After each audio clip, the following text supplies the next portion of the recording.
Welcome back to my channel. My name is Stacey Flowers and I am a student of Dave Ramsey's Financial Peace University and on a journey to become 100% debt-free. I'm currently on baby step number 2 to repay all of my debts. My debt is nearly $200,000.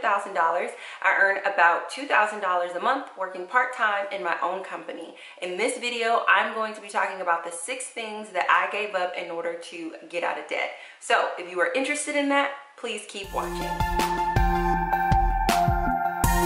I want to put a quick disclaimer out there. I am not debt free yet, but I do want to let you guys in on the things that I have given up in order to start this journey. I'm excited to share with you guys some of the things in my lifestyle that I had to cut in order to be able to stay focused on this journey so that I can be 100% debt free one day. So the thing number 1 that I gave up in order to focus on getting out of debt is getting my hair cut professionally, and I guess just getting my hair cut by a barber.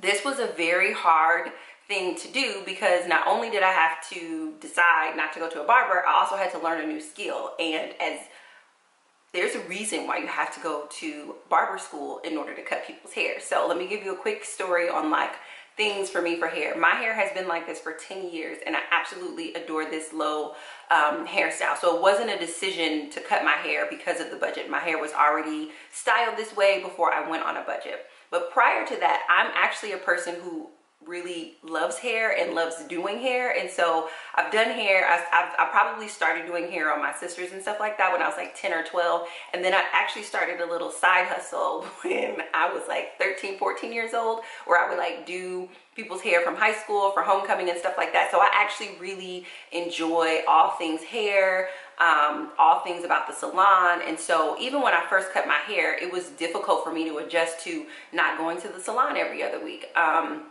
But then I made the adjustment and I started going to the barber shop, which was like a totally different experience than going to the salon. But I began to just really appreciate the ritual of going to get my hair cut. My barber, both in Omaha and the one that I had in Chicago, they were amazing. I want to say maybe my haircut started out at like $15, but by the time, this time last year, I was probably paying anywhere from $22 to $25 just because of me giving my barber a raise and also giving a tip. And I would go to the barber every week. So $25 a week on the high end, that's $100 a month just to keep my hair cut. Now, because I keep my hair low, it's important to my overall aesthetic and look that I look nice. But spending $100 a month was just, on my income, was just not something that I was going to be able to do. But then even if I made more, it was still a luxury that I needed to be willing to forego, because that's $100 a month that could be going towards my debt. So one day I made the decision. I was just like, all right, I'm just not going to go to the barbershop anymore. I'm going to learn how to cut my hair. And I went out and I bought this little kit. And inside this kit, there are some clippers. And let me see. This moves like up and down, so I can get like, I don't know if you guys can see that. So I can get various lengths. There's a bunch of other stuff in here that I just don't use because I'm not a barber. But I went to Walmart, bought the kit, and cut my hair the first time. It was not good. So then I watched a couple of YouTube videos, cut my hair a second time. Still not good. It probably took me a nice solid like, I don't know, 10 to 15 times to actually like use these and get to the point where I could cut my hair well enough to where I look decent on a day-to-day basis. But again, it was a very hard transition to, 1, give up the experience of being pampered, and then 2, learn the skill of being able to cut and maintain my own hair. And the second thing that I gave up in order to focus on repaying all of my debts is a cell phone contract. And what I mean by that is I gave up being with any of the major cell phone carriers, Verizon, Sprint, T-Mobile, whatever the major cell phone carriers are. I gave up that relationship with them a very, very long time ago, and it has hands down been one of the best decisions that I have ever made. And so and it keeps my cell phone expense incredibly low. And so many of you guys ask me, how is it so low? And so here's the short answer. The short answer is I ended my contract, I believe I was with Verizon, ended my contract with Verizon. My cell phone bill was on average like $160 a month. Ended my contract with them, purchased a iPhone in cash, and then I'm on a prepaid plan where every single month it's prepaid 35. I think it's really $30, but it's like $5.82 is the tax. And I get unlimited text, unlimited talk, and 10 gigs of high-speed data a month. And then it goes down to like 3G or something like that after I get 10 gigs, which I still have unlimited internet. It's just only 10 gigs are high speed. And again, hands down, this is one of the best decisions that I made, because on average, the average cell phone bill is, when it's in a contract plan, is right around $100. $100 is $1,200 a month. $1,200 a month in my budget can go a long way. On my debt can go a long way. And when I was shifting from one program to the other program, the big thing that was in my mind was just this idea of how much money we pay to communicate to other people, whether we're communicating via social or we're communicating via talk or text, but then also how much we complain about how everybody is in our business, out to get us, not here for us, blah, blah, blah. It's like and when I say we, I mean, you know, myself included, it's like, it's almost like you can't throw a stone without finding somebody who's complaining about the health of their relationships or lack thereof, yet we pay to have a device that binds us to these relationships, and we pay a premium to have that device. Like, you know, like a lot of people ask me questions about like getting distance and setting boundaries, and so much of it can start with your phone. Like, you are paying anywhere from $1,200 to $2,400 a year to stay in contact with people. But if you don't have great relationships with people, why are you investing $1,200 to $2,400 a month to do that, right? And even if you do have a great relationship, why are you investing $1,200 a month to be able to stay connected to Facebook or stay connected to Instagram? Like, because a lot of people are like, oh, you know, my data package, I want to make sure that I can do this. It's just like, yeah, so you're paying upwards of $1,200 a month so that you can stay on an app. And for me personally, like when I began to break it down like that, I was like, yeah, this is just really unwise. And then I dealt with the issue of like, oh, if I do a prepaid phone, you know, can I still have the phone that makes me look like I'm hip or cool? You know, like, I don't want to get a flip phone. I don't want to go back to like the early 2000s. And then when I realized I could just buy an iPhone for cash, I was like, what? You could just buy an iPhone for cash? And yeah, it does cost more money up front, but I'm not leasing an iPhone. And there are a lot of people who are leasing an iPhone.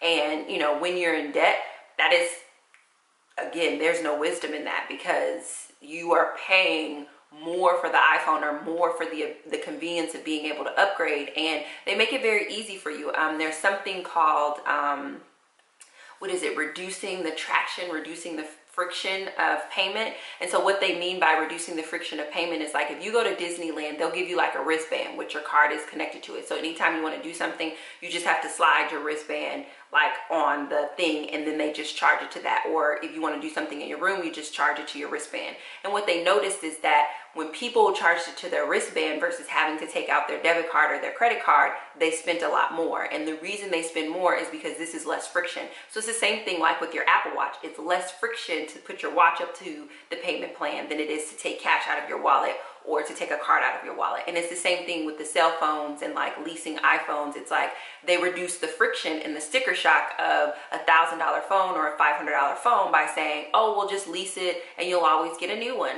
But you're still always paying quite a sum. Whereas you could just pay one lump sum one time and then a small price over the next few months. So that was one decision that I made that I think has dramatically reduced my expenses and made it possible for me to get more traction in terms of me paying debt. Because even as my income grows, like right now it's hard to see my traction because my income is so low, but once my income grows, so long as I maintain the same lifestyle, I'm going to have so much extra money in my budget. So that's the second thing. So the third thing that I gave up is meat in my monthly budget.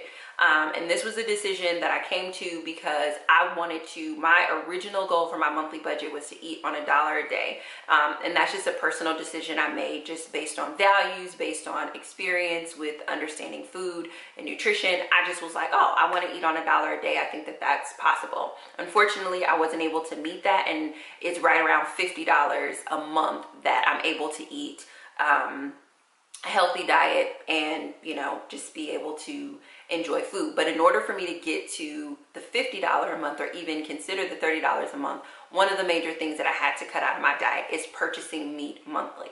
Does that mean that I don't eat meat? No. If you were to come into my hometown and be like, oh, Stacey, I want to take you to dinner, guess what I'm going to order? Some meat. It's going to happen. I'm not going to be the girl who orders a salad in any way, shape, or form. So anytime someone treats me, anytime, you know, yeah, anytime someone treats me, I'm always having meat. So I do get meat sparingly throughout the months that I'm in. But as far as my monthly budget, I've already pre-decided that meat will not be in my monthly budget. So that's a third thing. And that's been something that this community and even friends and family have had a little bit of difficulty adjusting to, because they know that I'm like a steak girl. Like, I love steak, so a lot of people are very surprised, but for me, I'm like, this is just a sacrifice that I'm willing to make to be able to get to where I want to go, especially since it's not negatively impacting my overall health and well-being. So, which leads me into my fourth item. The fourth thing that I gave up is soy products, prepackaged food, and buying wine in my monthly budget. So I want to explain all three of those. I gave up soy products because when I got sick, I went on an elimination diet because I wanted to heal holistically and I wanted to figure out what foods were impacting my overall mental health and well-being. And one of the most massive sensitivities that I have in all the land is to soy products. Like, soy is not my friend. If you go back and you look at like some of my videos, you will see that I'm carrying a lot more weight. Some of that is just the product of depression, the product of what I was eating, but a lot of that, not a lot, but also some of that is because I was consuming soy products, and soy products like make me very full-figured because of just the way that that product impacts my body. And there's some other sensitivities that show up with it as well. And the other thing that shows up when I eat soy is cravings. Like, so a lot of you guys ask how I'm able to keep such a simple diet, and it's because I really don't crave very much foods because I'm getting a well balance of nutrients. But with soy products, I mean, it's literally like the most intense cravings of my entire life. So, you know, ladies, there may be a season or two in the month where you crave more things. Anytime I eat soy, it's that level of craving times 100. So many cravings. And so once I cut that out of my diet, I naturally stopped eating things that to fulfill my cravings. So bunches of snacks and chocolates. It was mostly chocolate stuff. I naturally gravitated away from those things, and it was way easier for me to keep my grocery budget low and my taste buds satisfied. So it was huge cutting soy out because my body just doesn't digest it well, doesn't respond to it well, and it creates too many cravings. Ending prepackaged foods. I'm naturally not somebody who enjoys prepackaged foods because I really like cooking and I enjoy knowing what's in my ingredients, but there were still a few prepackaged foods that I would get just because it was more convenient. So before I started making black beans, I would just do canned black beans, but then I realized that I'm not able to control what they put in the can to preserve it. I'm not able to control what they put in the freezer things to preserve it, and the things that they add to preserve food and prepackaged food, again, was having a very similar effect as soy.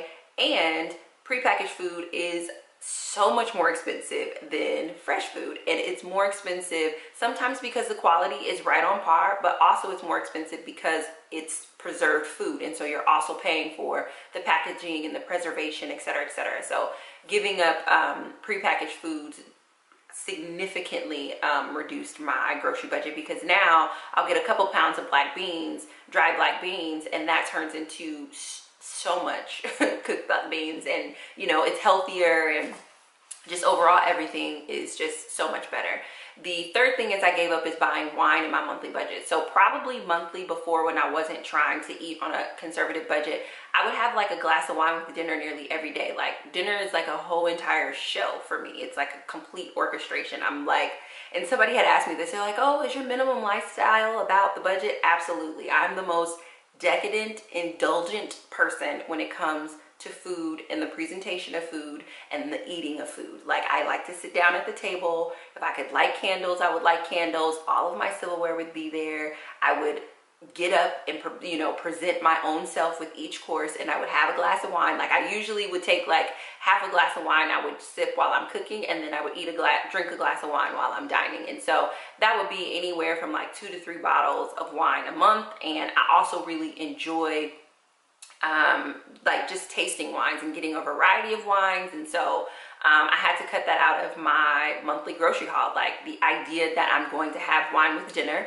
the idea that I'm going to have one bottle of wine. Like, because at first I was like, one bottle of wine a month, that's fine. But then I was like, no, one bottle of wine a month makes me remember that I want more, and it makes me feel like it reminds me of the sacrifices versus no bottle of wine. I'm not missing it because it's not a habitual thing that I'm enjoying. So that's the fourth thing that I gave up. It's just prepackaged food, soy products, and wine in order to keep my lifestyle budget items conservative so that I can get out of debt. The fifth thing that I gave up in order to get out of debt, and this is more like philosophical and psychological, but I think that it's really important. I gave up my brand. I had a very clear, profitable brand prior to me going on this debt journey. And there are a couple of videos out there, you know, with me sort of expressing and living out this brand that's still sort of like on the internet, like floating around. But like, you know, I had a brand, and I had a profitable brand, and that brand was more so centered around luxury and abundance and like happiness and many things that seem contrary to the brand that I have now. But in order for me to even begin to build the brand that I have now, I literally had to let that brand die. And that's hard, right? Like, that's not an easy thing to do, to be like, you know, for the last 5 years, I've been building companies and building businesses and serving clients based on this particular brand identity and this particular perception of me. And now I'm going to begin to tell a different brand story that is not in alignment with this brand story, but also calls into question, I think personally, that brand story. That was difficult. Like, I mean, that was super hard. Like, I don't know how to explain it unless you've had a brand. Like, I think that it's hard for people who don't have a brand to understand, but there's a lot. It's disappointing. For me, I felt like I let so many people down, but truthfully, I had to give up that brand. Like, I had to give up the brand of I'm okay and I can help you be okay. I had to give it up in order to even begin this journey, because a big part of this journey and me actually getting out of debt is me sharing publicly here on YouTube and then allowing the community to hold me accountable. And if you were one of my previous clients and you maybe came across this work, this may be something that you know, presents a problem for you and you know, makes you want to call things into question. And that was a very difficult thing to realize, that like some of my past clients are not going to be okay with this work because it's a different brand, and that has its own potential problems. And it just, from a business perspective, it's hard. Like, you have to imagine if, like, you know, I don't know what to compare it to, but losing your brand, or I wouldn't say that I lost my brand, I would say that I gave up my brand, because in me telling these stories that I'm telling now, they're not in alignment with that brand. And fortunately, you know, a new brand is being carved out of that, but that wasn't intentional. That was a glorious, wonderful, like, miracle that happened, but that wasn't something that I did intentional. And the other brand, I built that intentionally, so it was very hard to let that go. But that's the fifth thing that I had to do. I had to shift out of thinking that I was going to be able to revive that brand, be compensated off of that brand, and move forward with repaying my debt based off that brand. I had to completely give it up. The sixth and final thing, again, another psychological and philosophical thing that I had to give up in order to get out of debt, is I had to give up caring about what people think and feel about my journey. And this runs the gamut from family and friends to complete and total strangers, to specifically the African American community, specifically the woman community. I literally had to give up what other people think and feel about it, in the sense that, like, you know, as an African American woman, regardless if I want to or not, I'm representing African Americanness. And there are expectations, there are guidelines, there are rules implicit, right, that this is how African American women behave, think, do, da da da da. And I had to stop caring about those rules, right? Same thing for me being a woman. I had to stop caring about what the perception of womanhood was. Like every single month I come on here and I say I pay child support. In American culture, that's not typically something that's associated with women, right? Like women raise their children full time. I'm coming on here monthly saying that I am not the primary caretaker of my child who's still old enough to be in my primary care. And I'm not saying that that's what, that's what people are saying to me directly. I'm saying the things that I was thinking about what people would think and feel about my journey, I had to let that go. I had to let go of the assumptions that I made about what it meant to be a woman, what it meant to be a mother, what it meant to be successful. Like I had to let that go and realize that I'm not going to fit into that box. I am a woman who pays child support. That is my truth. That doesn't make me any less of a woman. For some people it does, because I'm not full-time mommying, and that's just something that I have that's something that I deal with and I face on a day-to-day basis. But I wouldn't be able to go on this journey unless I gave up caring about sort of those thoughts and feelings around that. And this also goes for the thoughts and feelings of friends and family. For the most part, people in my life are supportive, but there are people in my life who their story is intertwined with my story, if that makes sense. So specifically like my family, there are bits and pieces of their story that's intertwined with my story. But in order for me to succeed on this journey, for me, because I heal so well through talking, there are bits and pieces of my story that I need to be able to share regardless of what I think they're going to feel or think about it. And getting to the point where I was confident enough to do that was very, very hard. And I just had to get to the point where I was just like, you can either sit on this and pretend like this isn't bothering you and shove it under the rug, or you can stop caring more about how they feel. Stop caring more about how they feel versus how much debt you're in, because you're trying not to hurt their feeling, you're carrying an extra $10,000 worth of debt because you don't want your sister to think this or your mom to think this. It's like, you know what? I don't care what you think. Guess what I'm going to do? I'm going to get rid of this debt. And hopefully in me getting rid of this debt, because, we're friends, we're family, blah, blah, blah, they'll still be healing. I'm never going to do anything disrespectful in the name of like getting out of debt. But I do think that a lot of people become bound to their debt because they care more about what other people think and feel about what they're doing than they care about getting out of debt. And I had to let it go. The same thing with like how I'm getting out of debt. Like there are several strangers who have issue with how I'm getting out of debt. They're like, you should be working full time. You should be working for someone else. You should be doing it this way. I'm like, I understand that that's what you think and feel, but let me explain to you how I'm going to get out of debt. First and foremost, I'm going to work part-time. And in me working part-time, I'm going to cover my four walls. I'm going to, there are people, like if I cared about what people think about that, I would be rushing myself to do something that mentally and emotionally I know that I can't handle. So it's not that I don't. Yeah, so that was a hard thing. Like a lot of people when they talk about live like no one else so later you can live like no one else, or don't compare yourself to other people. I didn't have those issues where it was like trying to keep up with the Joneses. My issue was, well, I didn't want to hurt anybody's feelings by saying, no, I can't give you any money. I know, like, so for example, for me, a big issue when I was bringing in like $10,000 a month, if somebody asked me for $20, I felt horrible saying no.